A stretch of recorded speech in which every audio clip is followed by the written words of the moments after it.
Hello, you wonderful people, and welcome to another episode of Not Too Comic Book, this being a show where I talk about TV shows that are adaptations of comic books. For today's episode, I'm going to talk about the latest episode of The Flash, as well as the season finale of Agents of S.H.I.E.L.D. So starting off with The Flash, basically the episode was mainly about, Barry dealing with the hordes of metahumans that Zoom has brought to Earth 1, essentially it being called the meta-apocalypse, essentially, which to me just makes me think metal-apocalypse, but that's just me. Anyway, so basically a lot of interesting things happened in this episode. For one, we kind of see Barry being a different person because of him being, like, his experience with the Speed Force. That experience, really, it's hard to judge whether that necessarily was a good thing or a bad thing, as like the way he's changed. For one, it's made him, really you go as far as saying it makes him a little cocky, because everyone in the episode is constantly worried. Okay, it's like, okay, Barry's optimistic and everything. It's like, yeah, that's awesome, but it's like he feels kind of like nothing can harm him, nothing can touch him.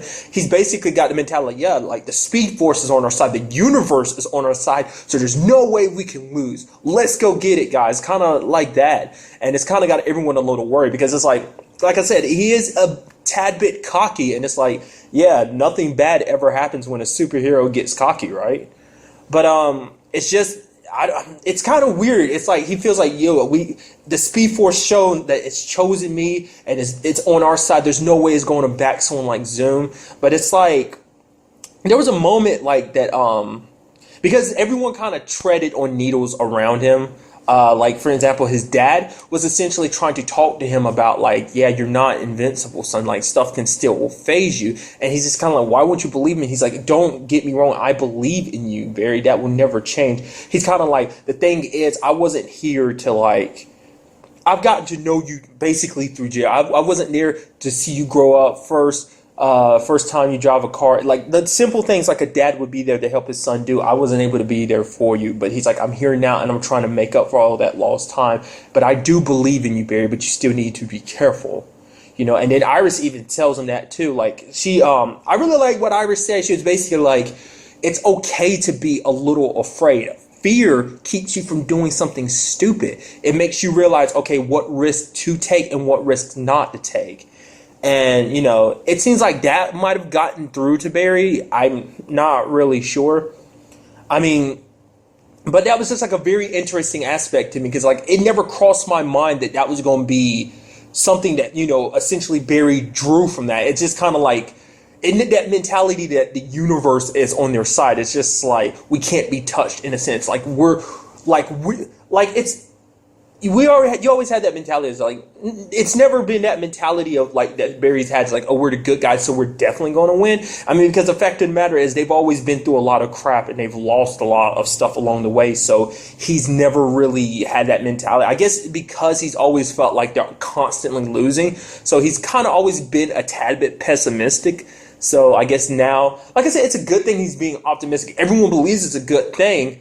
But it's just like too much of it. It's just basically because he's setting himself up to be knocked down hard. That's kind of what it was.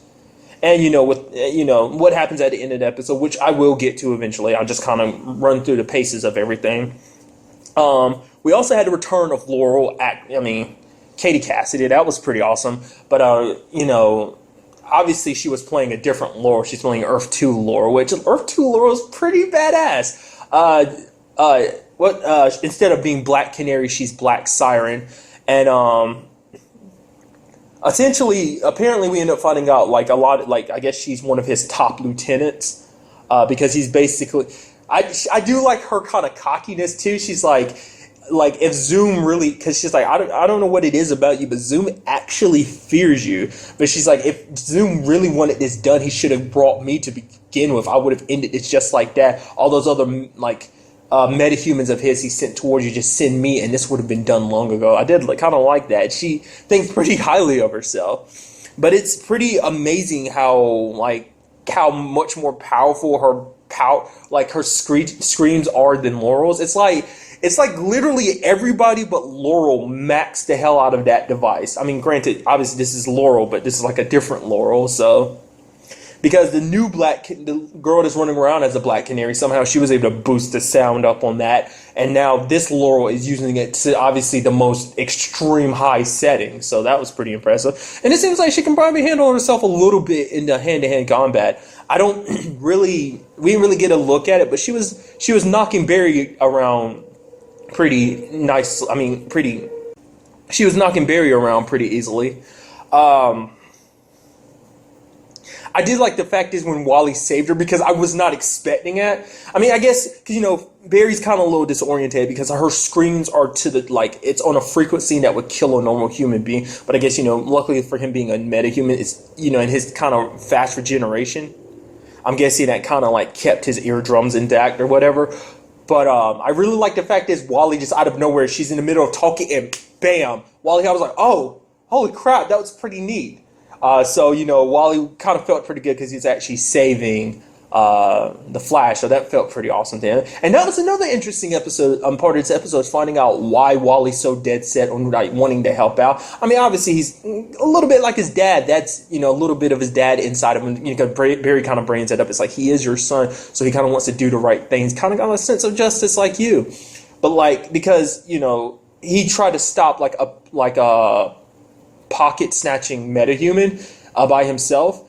And I mean, granted, at the time he didn't know he was a metahuman, but it's just because he wanted to help out. And Barry actually talked to him.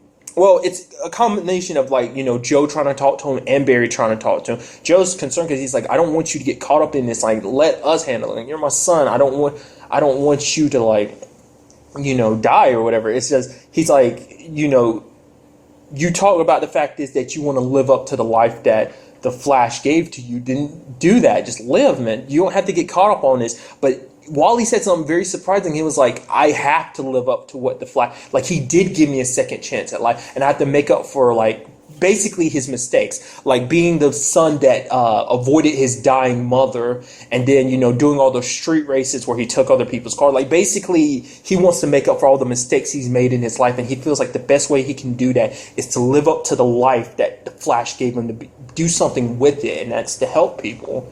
And it's just like, wow, that's very admirable of you. And then when he says it to Barry later on, and you could kind of see it kind of touched Barry too, because it's Barry was saying no, this is my fight, leave it to the police. And Wally's kind of like you do? He's like, I have powers, Wally, that's a little different. This is my fight. And Wally's like, no, this is our fight. This is my home now, and I'm going to help you fight for it, It's because it's not just it's really interesting because Wally isn't doing this just 100% because he's he's kind of got a hero complex, and he's like, yeah, I want to be recognized as a hero. He legitimately kind of has a sense of justice. He wants to make up for kind of his past mistakes, and to do that, he wants to to help out this city that needs every helping hand it can with all these metahumans running around.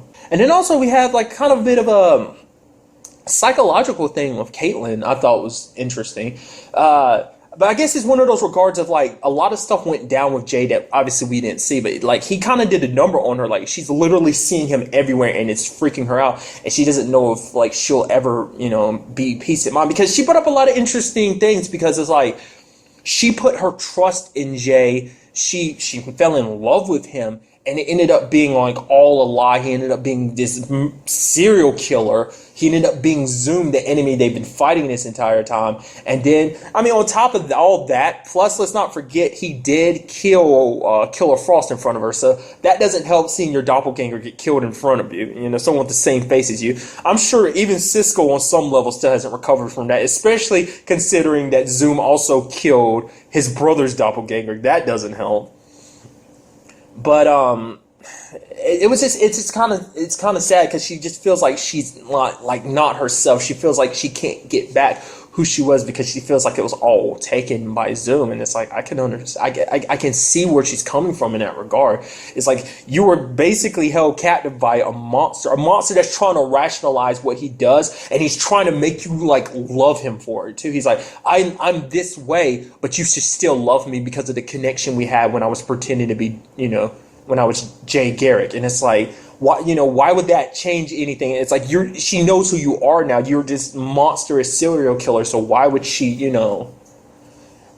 I don't know. It's just it's really that whole Hunter Zolomon thing, like him being very unhinged like that, is very interesting. And I love that he actually looked up Barry's, like, because he was in Barry's room at where Barry has basically the crime scene photos from his mom's case, when he was working on his board, and Zoom was there looking at it and just remarking on the fact of how similar they are in that regard, that basically they, like, bringing up again the fact is they have very similar lives, that the only difference is Barry didn't see his mom getting murdered. He was like whooshed away. But Zolomon, he saw his mom die, and he's like, we are kind of the same thing, that we were sheltered, but you were sheltered from yours. It's just like, it is like we're nothing alike. But he's like, can't you see that we are the exact? They're literally like two sides of the same coin, which, like, that dynamic makes it just that much more fascinating to me. It's like it shows you the outcome. Like I'm still astounded by that, because they have such similar backgrounds. Like, some people might not like his background because they're just like, oh, the way it was done or whatever. But it's like, to me, I enjoy it because it's like they're like, it's literally the same side, like dual sides of the same coin, similar backgrounds, different upbringings. He went to an orphanage, ended up becoming a serial killer. Barry ended up having Iris and Joe, and that kind of brought stability to his life, and that made, he became a forensic scientist, wanting to solve his mom's murder and stuff like that. So to prove his dad's innocence, just all these key elements made him the man he is, just like all those elements made Hunter the man he is. And it's just like, and it shows you the dual sides of them too, as like how they decide to use their power. One using their power for good, one using their power for evil, pretending to be a good guy just so he could strip away hope from people. And I did like that line though. It's like, basically, you're too busy being a hero, Barry. He's like, I was disgusted. It was just exhausting playing Jay Garrett. You're up here being a hero, and while you're off playing being a hero, I'll be off winning. And just that little smug, evil smirk of his, I really liked. Which is going, like, I'm going to lead into, like I said, I keep talking about, I'm going to go to it, but I want to bring up one final thing. Well, two final things. One, I like the plan to basically use frequencies. That is kind of the main weapon in The Flash. That kind of is typically how things are done. It's like, oh yeah, let's use frequencies to solve problems and stuff like that. And I love the fact is that what they did, basically had Barry run around the city. And basically, they were sending out a specific frequency because Earth 2 people exist on a different frequency than people on Earth 1. Basically, hit them with a powerful frequency to kind of like mess them up a little bit. And essentially, Barry runs around the city, and literally the sound waves are bouncing off like the speed he's creating. And I was like, that is so genius. That is so badass, and it looks so cool. And I really like that. And I love the fact is to kind of keep Laurel busy. Basically, Cisco and Caitlin dressed up like Reverb and Killer Frost and kind of played into those roles. It's like Cisco played into that really well. So did Caitlin, and it's just like I was like, dude, that's pretty cool that you guys decided to do that. I really like that. And we also saw, to a small extent, because he did it one time, he ended up pushing Laurel back with his powers. So it's like, his powers are kicking in, his more offensive abilities are kicking in to a small extent. And now that I'm thinking about it, there's something I was thinking about that I was like, I'll lead into that, but it's like, I'll finish that thought. But it's just like, granted, he couldn't do it a second time. Like, Caitlin's like, okay, do it again. And he's like, I can't. Which is like, but he's getting there. I mean, really, I don't think Cisco's really trained to really try and use his powers, because like Reverb was saying, he's like, you don't even realize how powerful you are. And I like how he used that line against Laurel too, just trying to convince her to join up with him. And then they ended up finding something interesting, that basically something we didn't know, that the Earth 1 and Earth 2 are like mirror images to each other, whereas Reverb is, was it left-handed? Cisco's right-handed. So that was kind of interesting. She's like, oh, I get you didn't know that, because she threw the pipe and Cisco caught it with his right hand. So that was pretty interesting. But the thing I wanted to get to is basically the big shocking thing that happened at the end, where basically Zoom took Henry just to kind of prove a point. Because basically all the metahumans got knocked out, but Zoom punched his way into like Earth 2 while that was happening. I mean, it was affecting him too, but he ended up getting away beforehand. But he took Henry and then like went to Barry's old house and basically is there, which at the same time is pretty awesome. I mean, not awesome in that circumstances, but it's like you see Barry kind of dashing away, and Wally sees it and he's like, "Holy crap!" It clicks. Barry's the Flash. So there's that big reveal. But there's also just like that part which is like Zolomon's got Henry in a chokehold, holding him, and just like. Barry's like pleading, he's like, "Please let my dad go." He's like, "I'm going to show you just how similar we are by doing this." And Henry's like, don't focus on him, Barry. Focus on me. Just know that I'm so proud of him. I'm like, dude, no. I'm like, dude, no. I was scared because I thought he was going to snap Henry's neck. That's how I thought that was going to go. But he backed up and just did the phase thing through his chest. And it's like, no! End of the episode. Now, typically I end up seeing the previews, but I ended up missing part of the episode, so I had to kind of go back and rewatch it later.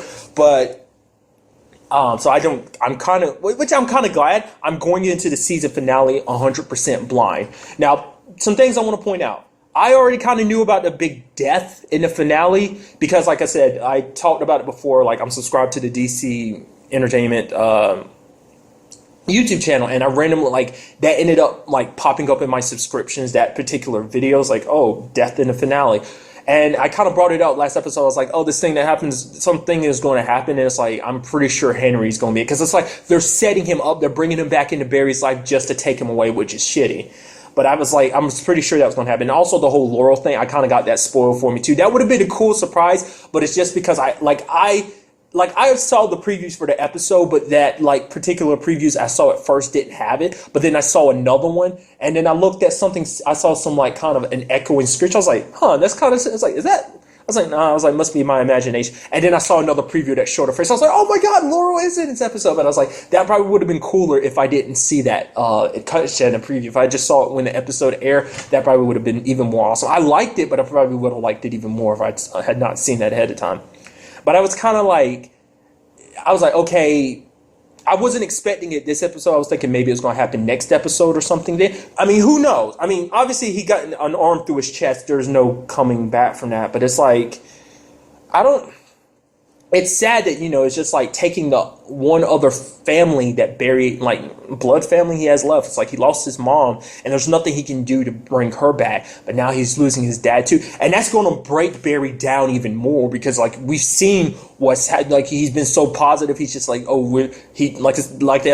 title of the episode felt kind of invincible. He kind of joked. He was just kind of anytime someone brought it up, he's just kind of laughing it off. No, I know I'm not invincible, but it's on some level you did, and it's just this is going to break his confidence, but it's what the Speed Force kind of told him is there are good things, just it broke it down to him there are good things and there are bad things in life, but even those bad things help shape you, and it's this will hurt now, but it will not 100% always be there. You're going to have to find a way to push past this in this regard too. I mean, because to me, when you break it down even more on a psychological level, the reason why Hunter's doing this is because he, in some sick, twisted way, he likes Barry. Just like the reason why he wants to be with Caitlin, because he's in such a sick, twisted way, he loves Caitlin. It was the first time he's ever felt love in a very long time. The last person he ever loved was his mom. I don't know. We never really saw it, but I guess on some level he probably cared for his dad too. That's why that was kind of even more of a traumatic experience, because it's a person you love so much killed another person you love so much. But it's because on some sick, twisted level he does like Barry, because Barry is like him. Like I said, they have very similar backgrounds and they're very similar people with similar powers, but it's he wants Barry to be in the same position he's in, because he wants Barry to be just like him, because he wants Barry as an ally, because he does like Barry. Like I said, on a sick, twisted level, he thinks of Barry. He's come to think of Barry, even though they're enemies, he kind of thinks of Barry as a friend. He's come to think of him as a friend the entire time he was playing Jay Garrett. And that's how I look at that.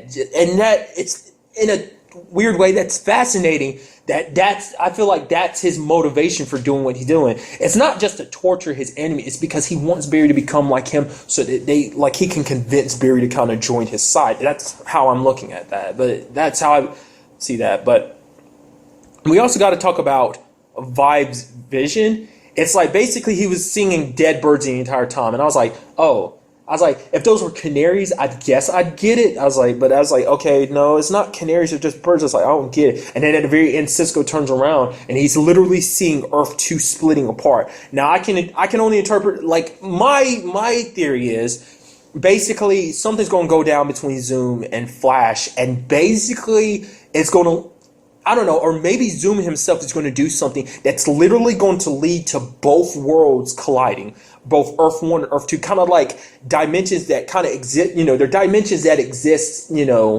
beside each other without ever colliding. What if Zoom does something to kind of make both dimensions kind of collide together, and that's what happens when they rub together? It's literally ripping that specific world apart. Not unless that's something else. I don't know. Like, that's kind of the running theory in my brain, is like it doesn't have to be something like that, but maybe it is something like that. I don't know. But next week is the season finale, so I cannot wait to see how this whole thing is resolved. Like, what's going to go down? I was going to say it earlier. I was like, maybe Henry isn't the big death. Maybe there's actually a different death. But it's like he literally got an arm through his chest. If he ended up surviving that, I will be surprised. But it's like you don't survive a speedster like phasing their like hand through you. I don't think there's any coming back from that. So now moving on to the season finale of Agents of S.H.I.E.L.D., which is just a pretty powerfully impactful one. Like that whole missile situation, like I was expecting the missile to have launched and them dealing with it like that. But it's like the missile, that was kind of a big surprise to me, with it. The missile never actually launched, that they were able to stop it. I love the fact is that Fitz is there beside Talbot and is like pretending to be that guy. He's just making all those movements, just like making all those noises, kind of warming himself up to it. I thought it was like, oh, is this him trying to like get prepared to do an American accent? It's like, oh no, the machine is translating for you. So it's like, then why are you doing this? Then what was the point of that? Obviously, we all, you're going into this finale knowing that there's going to be the big death, and it's like they do a good job of kind of passing it around. You're just like, I was like, okay, I already knew Fitz ended up getting it at one point, but then Daisy ended up getting it, and I was just so dead set on being like, okay, it's obviously going to be Daisy. I was like, wow, I didn't expect him to kill like a main character like that, and it's just like she's dead set on. And I was like, wow, because she wants to be the one that stop him. But I mean, before I really get to that, let's talk about everything else. Like the fact of the matter is, everyone's a tiny bit cold towards Daisy, which I was regarding it as them being very cold to her, because the only person that was visiting her was Simmons, and Simmons was just trying to get information out of her. But Daisy's just, and you see her and she's just like kind of pale and just a wreck, and it's just she's isolated, and you're kind of feeling like basically she brings like no one else is visiting me. She's like, it's because you're the only one that I didn't hurt personally, because everyone she hurted in some, Mac and Fitz, she hurt them in a physical way, but also hurt them kind of in a personal way, like kind of attacking them as person. Specifically, Mac kind of went after him, talking about his family. But then we end up having that conversation with Coulson, and that just kind of broke my heart, that she's basically like, no, I don't deserve your pity or your forgiveness because of what I did.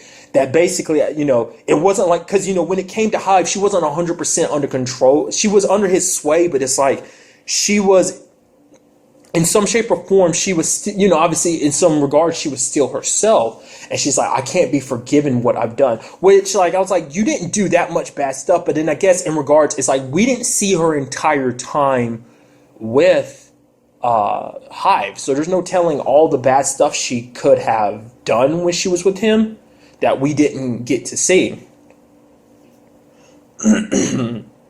So there's probably like a lot more people out there that she hurt, that's why she's, or maybe even went as far as kill because of Hive. And it's just kind of like, maybe that's why she's kind of like so unforgiving to herself. I mean, for one, she completely betrayed her team, not just her team, her family. She turned against them. And just like, yeah, I mean, you can't, she can't be blamed for it. She wasn't under 100% control of herself. Even though, when she was under his control, it was like, no, this is 100% me. But Coulson's like, you were literally addicted to a drug, which I was quite surprised when she went up against a Hive later on in that episode. And it was just kind of like, oh, she's about to show down with Hive. And then she's like kneeling down. She's like, please take me back. I was like, I was not expecting that. That was like a really good twist. It's because he legitimately is a drug. And she was just like, she was going through withdrawal and she's like, I don't want to feel this pain anymore. Take me back, please. And it's like, wow, that's so sad. Because even Lincoln brings it up later on in the episode. He's like, I know why you went to Hive. She's like, she was kind of changing the subject a little bit. He's like, no, I get it. He's like, I know what it's like to be addicted to something. I mean, obviously he has his drinking like issues in the past, but mainly he was talking about the fact is that all the crazy and stupid stuff he did because he was addicted to Daisy. He knows, like, I know what it's like to be addicted to a person. It was kind of like basically they have to work on themselves before they kind of work on them. And it's just, I was just like surprised by that. But then it led to a pretty cool fight between her and Hive. And I did like the fact is that she was fighting him. It's just like, oh, you go, Daisy. And then she ended up like kind of like stabbing him. And he was just kind of like, obviously like, that's not going to work. And just kept stabbing him over and over again. Because it wasn't necessarily like, because what makes that sad is it wasn't her trying to do the right thing. That was literally her kind of being upset because it's just like, you can't take me back. Because essentially what Lash did to her basically made her impervious to his control and just, ended up like using her powers and was like breaking his bones. You hear it just like crack, crack. And it just kind of, I was like, it kind of made me a little like, kind of retch a little bit hearing those bones breaking. It's just like, I can't handle bone breaking. That just kind of like, that's kind of like my kryptonite. It's just kind of that thing that just makes me uneasy. And you hear him kind of pop back in place when he's recovering. And it's just like, even Daisy couldn't do anything. I mean, because Daisy just felt like she was unworthy of everything. Unworthy of the team's forgiveness. Unworthy of being saved. And that was just, that aspect of it, just I cannot get past the fact is that she legitimately wanted to go back to be under his control, even though she was fighting so hard to be like, yeah, I don't deserve the team's forgiveness and stuff like that. I guess that's more in regard of why she was, when May wanted to take her out of there, she's like, no, you can't trust me, was because I wanted to go back to Hive. So I guess that's why in that regard. But that was kind of interesting when we ended up finding out, Absolution ended up being the name of that town. Well, I don't know if that was necessarily what that was going for, that it being the town that in Montana basically or whatever. But essentially they ended up shipping the thing that they were going to spread to basically turn people into Inhumans, or at least those creatures known as the Sway. I thought it's kind of interesting, like how they ended up sneaking that into the base. I thought that was pretty interesting. And side note, I'll talk about one of my favorite parts, like Hellfire trying to talk to Hive and be like, yeah, so basically, yeah, we're going to release this and turn everyone into these Sway things, but does that include the ladies too?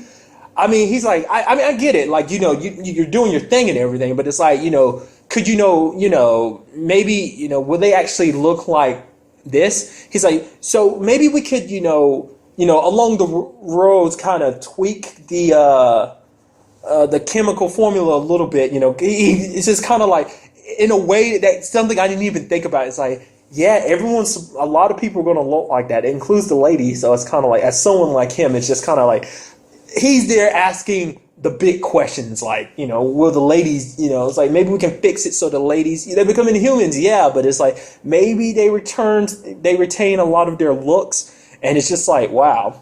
And then Hive just completely ignored him. He's just like, So that, I really like that.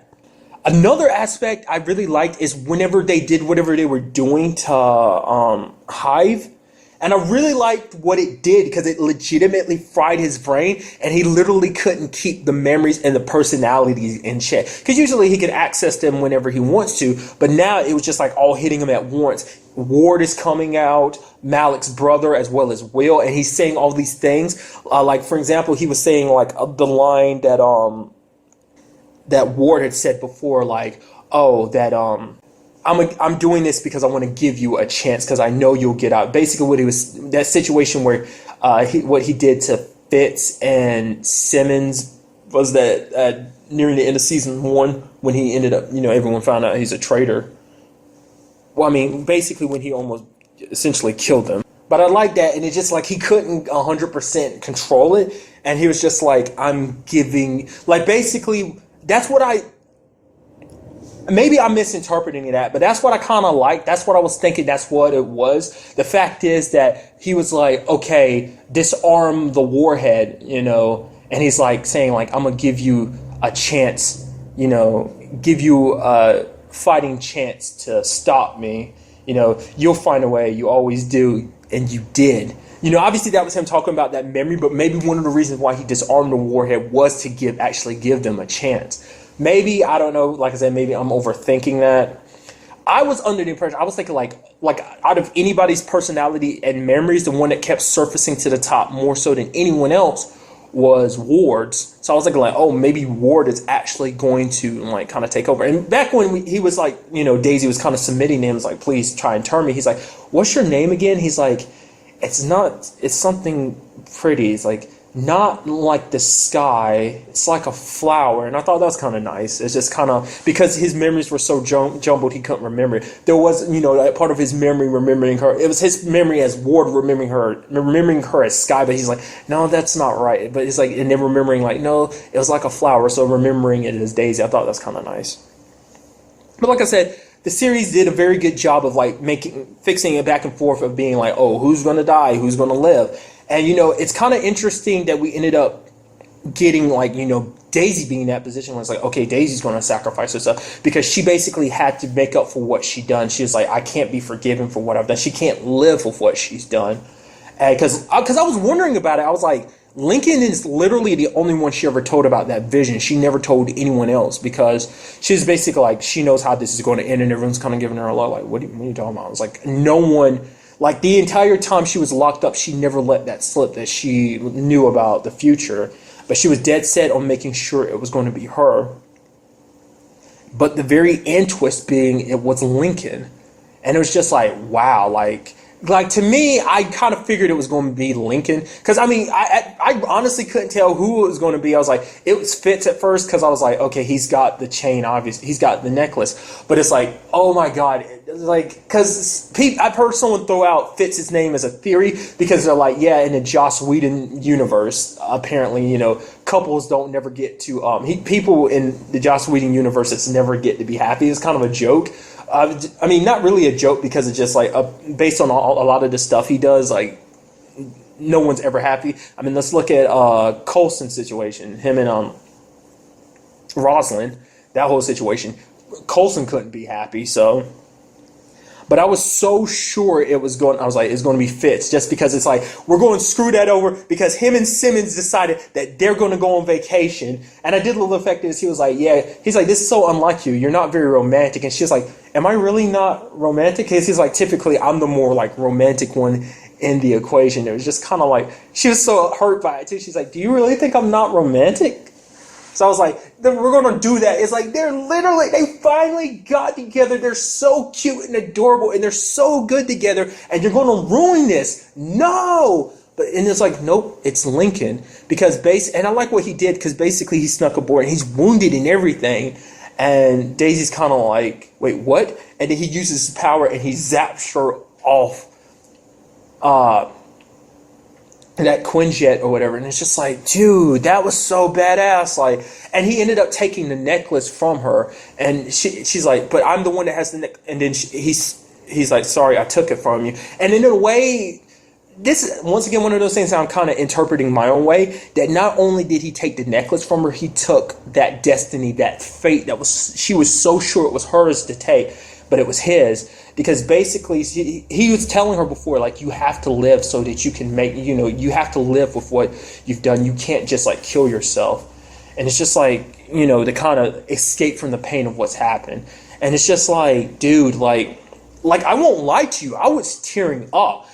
Some people wanted it to be Lincoln because they didn't like Lincoln. I liked Lincoln. And it's just like, because he kept his distance from Daisy because he was like, nearing the end, because he's like, he knew she needed her time to herself. That's why, like, out of anyone, he never visited her, because he kind of like, he was talking about the fact that he was going to leave Shield, because he's like, to be a part of Shield, you need to want it, and he didn't want it. And he's just like, he was going to go out there and find it, and that's why part of me was like, is it going to be Lincoln? And I was like, no, he's not in a situation to have the necklace or whatever. But essentially, that is kind of interesting. Like that, I feel like that's why they focused on that so much, because they wanted you to constantly be like, oh yeah, obviously it's so and so because they have the necklace now. Like I think they wanted you to focus on that so much so that you wouldn't see the final twist come about, where it's like, nope, I'm here to stop you from doing this, Daisy. Bzz, it's me that's you saw in your vision.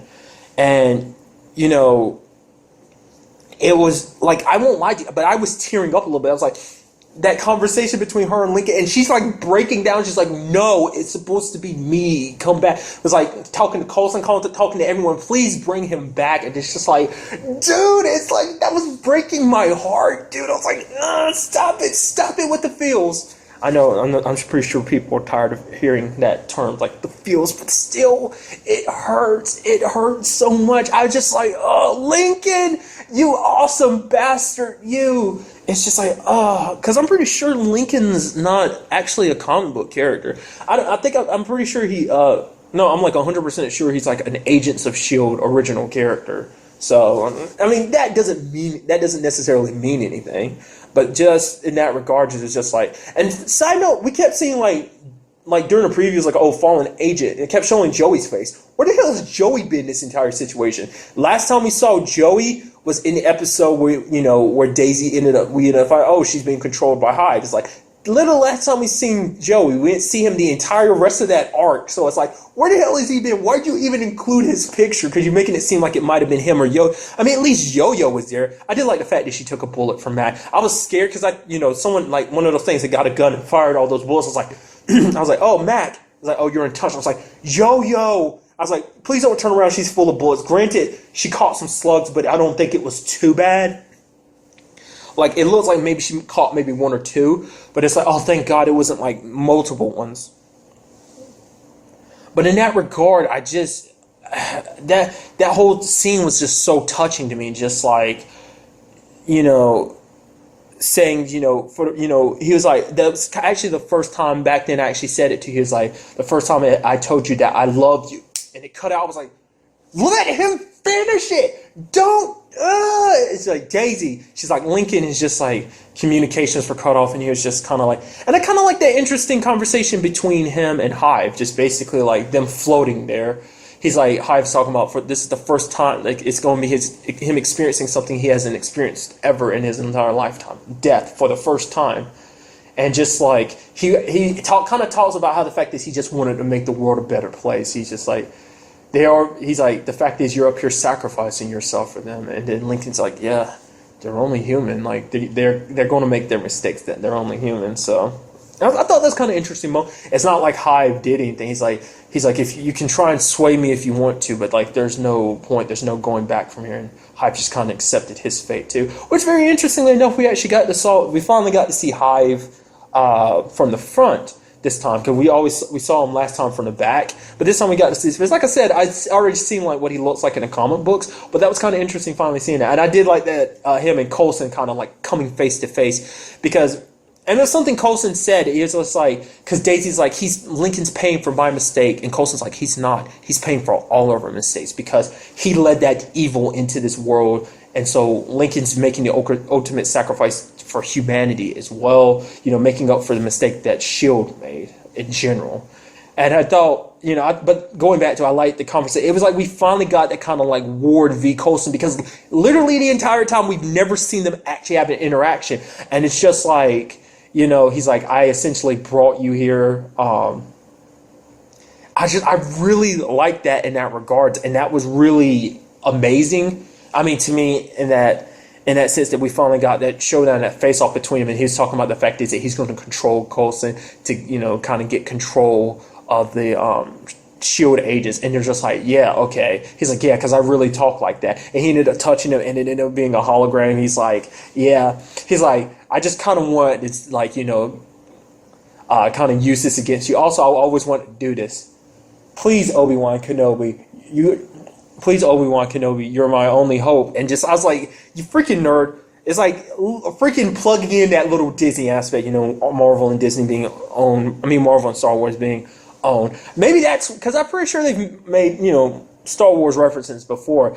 Like, I feel like maybe in some contract somewhere, they're obligated to make some kind of Star Wars reference. They're like Disney's like, now that you're like Marvel and Star Wars are under the same incorporation, you have to at least make some reference to Star Wars in some shape or form. Makes you wonder will Star Wars in some shape or form make Marvel references. I doubt it'll be as like, hey, here's a Marvel reference, like, oh no, what are you, some kind of Incredible Hulk or something like that? I doubt it, but it's like maybe we'll see like some kind of like a little toy in the background that's like, oh, here's a little Iron Man or something like that. Maybe. But it's just like, to me, I can only chalk it up to that. It's like, why you included, like, it's such a blatant and obvious joke that I can only chalk it up to, like, they're contractually obligated to make some Star Wars references every so often or something like that.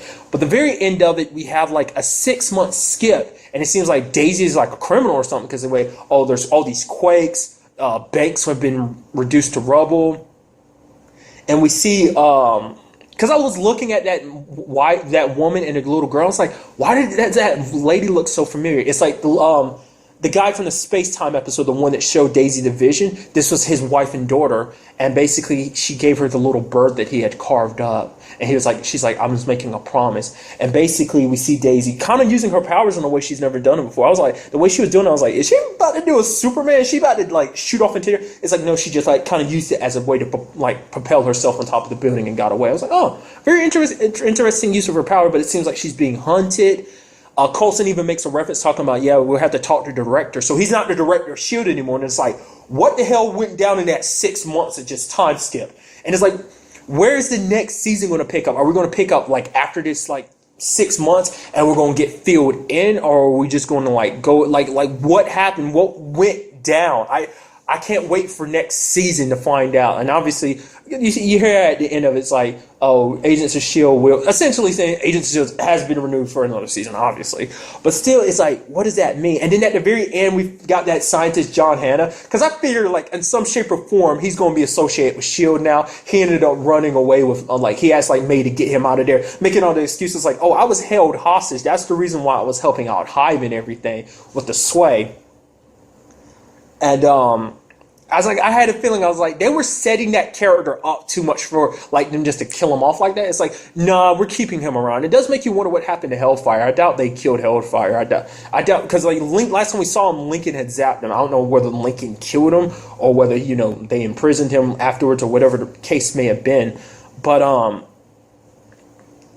like, we had him at the end kind of talking like him and Fitz were kind of going to become, him and Fitz and Simmons, that how much he likes them, because Fitz and Simmons are kind of like both, you put both of them together, you get a younger version of him, essentially. And he talks about the fact is that he wants Fitz in on a project. So it's kind of like him and Fitz have become friends, or at least in the regards of him, he kind of feels like Fitz has become like a friend and a colleague and an ally. So I don't know whether because he's kind of going through all those sanctions, basically, I guess, in a sense, going through court and stuff like that with his association with Hive, basically whether he's being charged for it, what he's done. And it seems like he's kind of getting off kind of for that. And basically, and he kind of brings up something. He's like, the fact is, Fitz and them are kind of a little sad because they ended up losing friends when they didn't end up, having to. And he kind of brings, because he's talking to that AI, that machine or whatever of his, and he's like, today we have to celebrate. It's like, what are we celebrating? He's like, basically, it's your birthday. And the machine, I think, is called Ida. So is that I'm going to have to do some research into it to find out, like, what that is. But it sounds like, and it looks like he's literally making an artificial intelligence and giving it a physical body. He's like, it's your birthday. So I have no idea what that was. Really stellar, like that whole, like I said, like I was not expecting Lincoln until the very end. I was like, everyone's like, oh, where's Daisy? Oh, Daisy's kind of going off on her own. But I was like, we never cut back to Lincoln. So I was like, Lincoln's going to do it. It's going to be Lincoln, isn't it? And it was just like, I didn't like, but that it did, like I said, it didn't cross my mind until they didn't show Lincoln in that final cut. I was like, oh, yeah. Like when they were talking about, oh my God, Daisy, like she's going off to do it herself. And it's like, I loved it because the fact is Daisy was looking and she saw the blood there, and I was like, "Yep, it's Lincoln, all right." But I did like, so overall, really good finale. I really liked it. Cannot wait to see what we do in next season. I want to find out this whole Daisy situation, because she regarded, talking about the fact is that she has a friend that likes animals. Didn't she say that, something like that? To me, I chalked that up to her talking about her dad, because her dad, like, after they wiped his memories, at the end of season two's finale, he ended up becoming like a veterinarian, didn't he? So I'm pretty sure that's what she was like making a reference to. She's like, I have a friend who likes animals, so I that's what I chalked that up to. So it does make like wonder, like, where is everything going to go from now on? And since we've already talked, like, obviously, if you haven't, you've already heard the news about the fact is that the Inhumans movie was taken off like the Marvel movie schedule, and it's like and someone was, I forgot who, was like talking about this possibly being like kind of the new there's no necessarily need for an Inhuman movie, because it's like, honestly, you'd have to be doing a whole bunch of setup, and it's like, well, what's the point? You've really set it all up in Agents of S.H.I.E.L.D. So like, Agents of S.H.I.E.L.D. is actually going to be the Inhumans show, and also like, we might be getting Bobby and Hunter back, like, no matter what they kind of said, because sadly, because ABC canceled Agent Carter, which apparently it was a really good review show. Obviously, I never watched it. I was kind of part of the problem. It's just like, apparently it just wasn't getting enough people watching. It's a good show, just not enough people watching it. And because of that, along with that, they decided not to go along with the most Agents of S.H.I.E.L.D. Most Wanted, it being the spin-off show that Bobby and Hunter are going to be a part of. ABC is not going through with that, so we can assume Bobby and Hunter will be returning to Agents of S.H.I.E.L.D. in some shape or form. Whether we'll get them back like early on next season or not, that's in different regards. It's like, I just cannot wait, because I really like this show, so I cannot wait to see what goes down next season. But that's really all I want to talk about, guys. Till the next time we meet, be happy, be safe, live life to the fullest, and enjoy it. Good day and goodbye.